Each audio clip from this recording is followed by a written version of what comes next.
29 जुलाई 2019 कोलकाता से बेंगलुरु जाने वाली फ्लाइट लैंड करती है। उस फ्लाइट से बाहर निकलती है 32 साल की पूजा डे। पहली नजर में देखने पर वो आम पैसेंजर की तरह लग रही थी, लेकिन किसे पता था कि कुछ ही घंटे बाद वो हादसे की शिकार बन जाएंगी। एयरपोर्ट से पूजा ने पहले ही एक ऑनलाइन टैक्सी बुक की थी, जो उसे बाहर गेट पर मिल जाती है और टैक्सी ड्राइवर ने उसे होटल तक ड्रॉप कर देता है। लेकिन इसी बीच पूजा ने शायद अपनी जिंदगी की सबसे बड़ी गलती कर दी, क्योंकि पूजा ने उस टैक्सी ड्राइवर से ऑफलाइन डील कर ली। यानी कि वह 29 जुलाई को कोलकाता से बेंगलुरु आई थी, वो 31 तारीख को फिर कोलकाता जाती। इस वजह से वह टैक्सी ड्राइवर से ऑफलाइन डील कर लेती है, क्योंकि वो जो टैक्सी ड्राइवर था अच्छा स्वभाव का लगा पूजा को, इसलिए उसने 1200 रुपए में डील को डन कर लिया कि वो होटल से फिर एयरपोर्ट छोड़ेगा 31 तारीख। लेकिन उसे ये नहीं पता था कि उसकी ये डील उसकी जान ले ली। अब आप सबके मन में एक ही सवाल होगा कि आखिर ये पूजा डे कौन? तो आइए पूजा डे के बारे में हम आपको बताते। पूजा डे जो कभी मॉडलिंग किया करती थी, लेकिन जब पूजा डे की शादी हो जाती है, शादी हो जाने के बाद अपने पति के साथ कोलकाता सेटल हो जाती है और ये इवेंट मैनेजमेंट का काम करती थी और इसी काम के सिलसिले में बेंगलुरु पहुंची थी। और वो अपने पति को लगातार बातें कर रही थी कि मैं अब यहाँ पहुंची हूँ, यहाँ एयरपोर्ट से उतर के टैक्सी लूंगा, ऐसे ऐसे करके अपने पति से लगातार वो बात कर रही थी। 31 जुलाई की सुबह उसने अपने पति को कॉल किया कि मैं होटल से निकल रही हूँ और मैं दोपहर तक कोलकाता पहुँच जाऊंगी। लेकिन वो कभी कोलकाता पहुँचती ही नहीं है। गुमशुदगी और रहस्यमय मैसेज। पूजा के पति ने दोपहर तक इंतजार किया और फिर रात हो जाती है, लेकिन पूजा डे घर नहीं लौटती है और उसके दोनों फोन स्विच ऑफ आ रहे थे। अभी अचानक पूजा के पति के मोबाइल पर मैसेज आता है, I am in Hyderabad, need a cab. थोड़ी देर बाद एक और मैसेज आता है, I need 5 lakhs right now. शुरुआत में लगा कि पूजा कहीं काम से गई होगी, लेकिन पति ने तुरंत पहचान लिया कि ये मैसेज पूजा ने नहीं भेजे, क्योंकि जो मैसेज आया था उसमें जो SMS लिखा था वो टूटी फूटी इंग्लिश में लिखा हुआ था, जबकि पूजा की इंग्लिश बिल्कुल फर्राटेदार थी। अब शक गहराता गया और फिर पति ने पुलिस को रिपोर्ट करने का फैसला किया, लेकिन वहीं कोलकाता पुलिस वालों ने इसे सीरियस लिया ही नहीं। पुलिस वालों ने कहा आपकी बीवी अभी घर लौट आई। और वहीं दूसरी तरफ बेंगलुरु पुलिस को मिलता है एक सुराग। 1 अगस्त की सुबह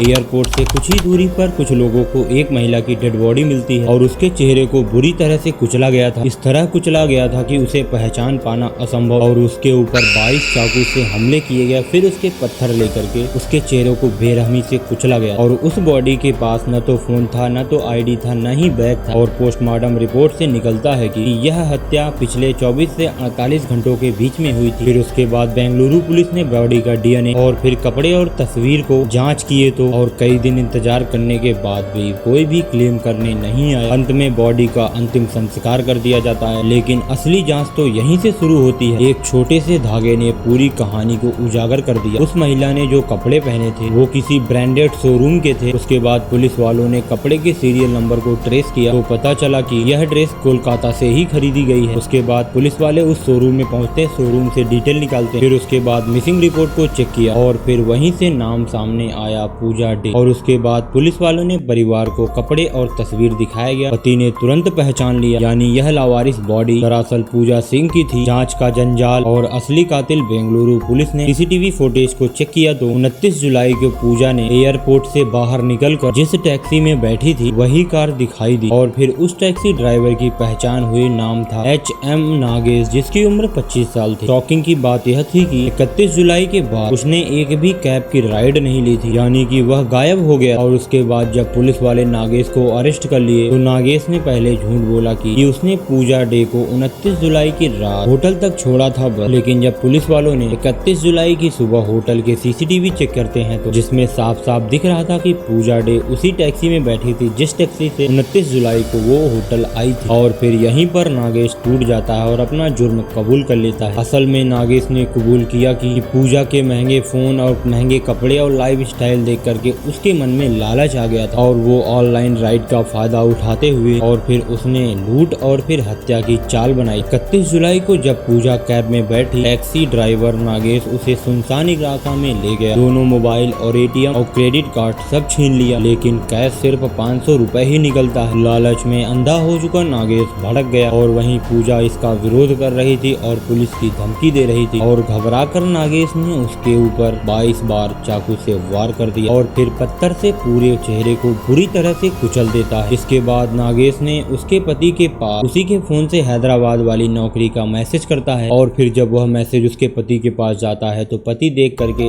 इस मैसेज को समझ जाता है कहीं न कहीं मेरी पत्नी खतरे बारे में। के बाद वह पुलिस वालों के पास जाता है, पुलिस उसकी मदद नहीं करती। आखिरकार पूजा डे वहीं पर समाप्त हो जाता है। सोचिए सिर्फ एक छोटी सी डील जो ऑनलाइन से ऑफलाइन आने पर पूजा की ले ली। अगर कोलकाता पुलिस ने समय रहते बेंगलुरु पुलिस से तालमेल किया होता तो शायद पूजा की जान बचाई जा सकती, लेकिन बेंगलुरु पुलिस की मेहनत और स्मार्ट इन्वेस्टिगेशन ने आखिरकार इस केस को सुलझा ही दिया और कातिल को सलाखों के पीछे पहुंचा दिया। तो दोस्तों सोचिए एक छोटी सी लापरवाही कितनी बड़ी संयंत्र में बदल सकती है। आपका क्या मानना है? क्या पूजा को खुद ऑफलाइन डील नहीं करनी चाहिए थी या सिस्टम की लापरवाही ज्यादा जिम्मेदार? कमेंट में अपनी राय जरूर बताइएगा। और अगर आप ऐसी ही कहानी सुनना चाहते हैं और देखना चाहते हैं तो आप हमारे चैनल को सब्सक्राइब करना बिल्कुल भी मत भूलिए और वीडियो को लाइक करके वीडियो को शेयर। तक ले चलते हैं। जय हिंद, वंदे।